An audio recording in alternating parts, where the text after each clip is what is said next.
Hello YouTube, welcome to this video. So I'm going to be talking about the part that the military played in me wanting dreadlocks. This was sparked by a couple of comments. One comment was someone had asked me about the military awards and the honors here in the back. And so it made me, I was reflecting today.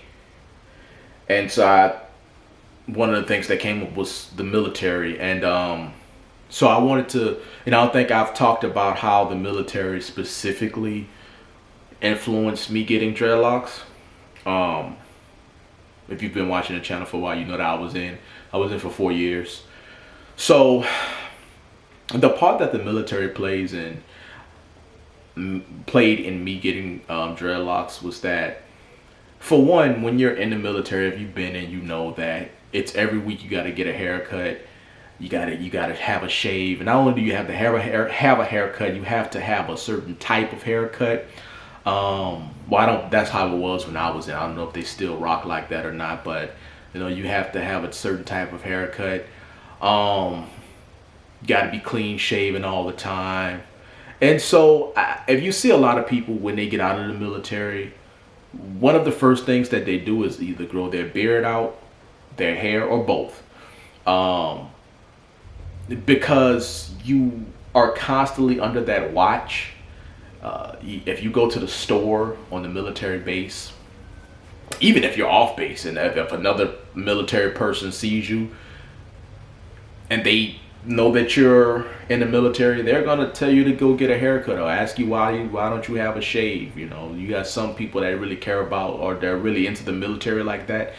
And especially if you're on base, if you don't have a shave, that's like a felony. Not really a felony. I'm joking, but people make a big deal out of it. So somebody sees you, all hell is gonna break loose, and they're gonna ask you, why don't you have a haircut?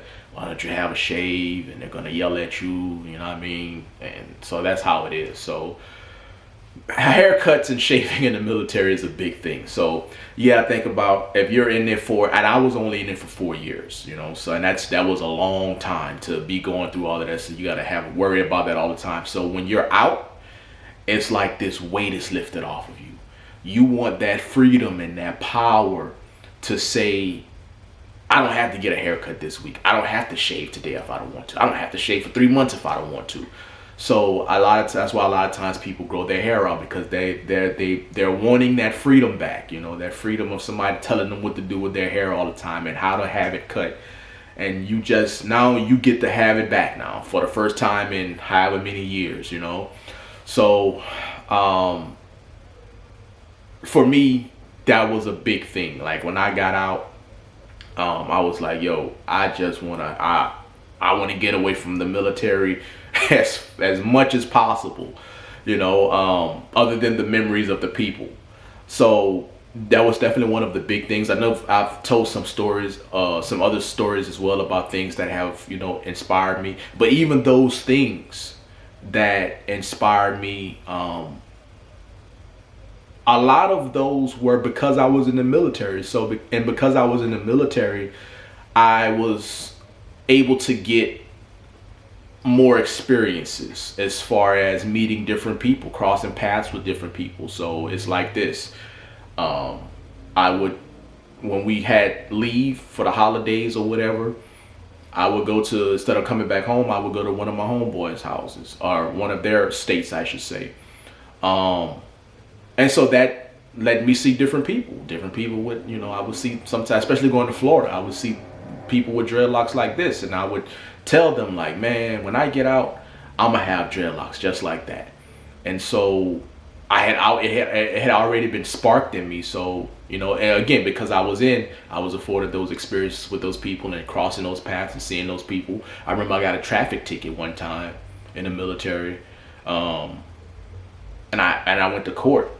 And when I was in court, going to deal with the traffic ticket, I seen this person, and man, they had long dreadlocks. It was like only a few of them.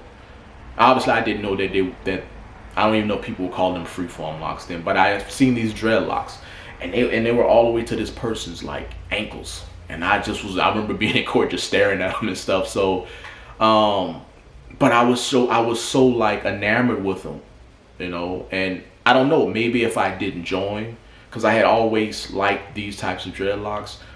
Maybe if I hadn't joined, I don't know if maybe I wouldn't have been as inspired to, you know, maybe I would have been doing certain different things that deterred me from having these types of dreadlocks, you know. And I never would have gotten them. I never would have been inspired as much by them. Who knows what would have happened? But that's just, you know, it's the funny and interesting thing about life. So, but because I was in, I got to see these people, got to see these experiences, got to get inspired by these people. And so once I got out, you know, I knew this is, you know, what I had wanted to do. Now, I think also the military, if you notice, a lot of people when they come back from the military, they're different. Sometimes they're different for the worse, absolutely, but a lot of times it's for the best, or just they're a different person. There may be things about them that may be more mature. They may be a lot more cleaner as far as organization. Maybe more vigilant, things of that nature. So for me, I know that being in the military, having seen some of the stuff that I saw, it did make me want to seek out, I think, a different type of consciousness. I think a lot of people, you become socially aware a bit more than you were. Not a bit more than anybody else, but a bit more than you were prior to going in. So for me, that was definitely a big thing. Like I was, you know, I think, what would you say, people step into their consciousness. I think we're all conscious at some degree, even as children. I know for me, I was a very inquisitive child. So, you know, but being in the military, having these experiences with all types of different people, it definitely start making me ask why about a lot of things. So yeah, and I think maybe the social consciousness tied into me wanting to have these types of dreadlocks specifically, and not and having the confidence and the self-awareness to go through with it and not really care about how I'm viewed, and being ready for what people may say, the comments I may get. You know, I was, you know, maybe my military experience helped with that. I think a lot of people, because you're so restricted, you know what I mean? You want to be rebellious. You want to do the opposite of what you've been doing for whatever reasons. So you just have to find that balance. Like I said, you can't just be rebellious. Rebelliousness is a spark, but it has to be something behind it. It has to be reasons. It has to be a method, you know what I'm saying, behind it. You can't just be rebellious with no cause, you know what I mean? So you have to find that balance and why you're doing it. So I think all of that played into, you know, me wanting to get dreadlocks, and these types of dreadlocks specifically.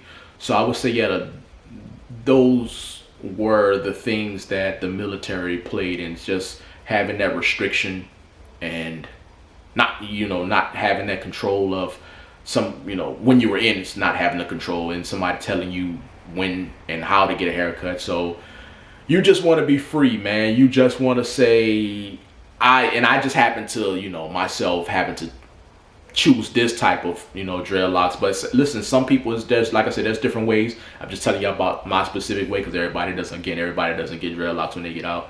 But, you know, so those things are definitely big catalysts for, you know, getting out and wanting to grow your hair. So if anybody has any questions about the military, you thinking about going in, you want the real deal about it, you know, hit me up in the comments or wherever, and I'll give you the nitty gritty about, you know, the military, man. I'm not a recruiter, you know, I'm not getting paid to tell you whatever, so I'll tell you how it really is, you know. So if you're young, I know I got a lot of young men and women that watch, and maybe you might be thinking about joining, and so you want, you know, a real perspective about joining, yeah, you know, like I said, just hit me up.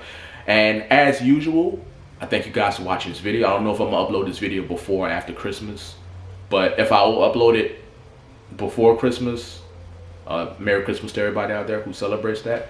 Other than that, thanks for watching this video.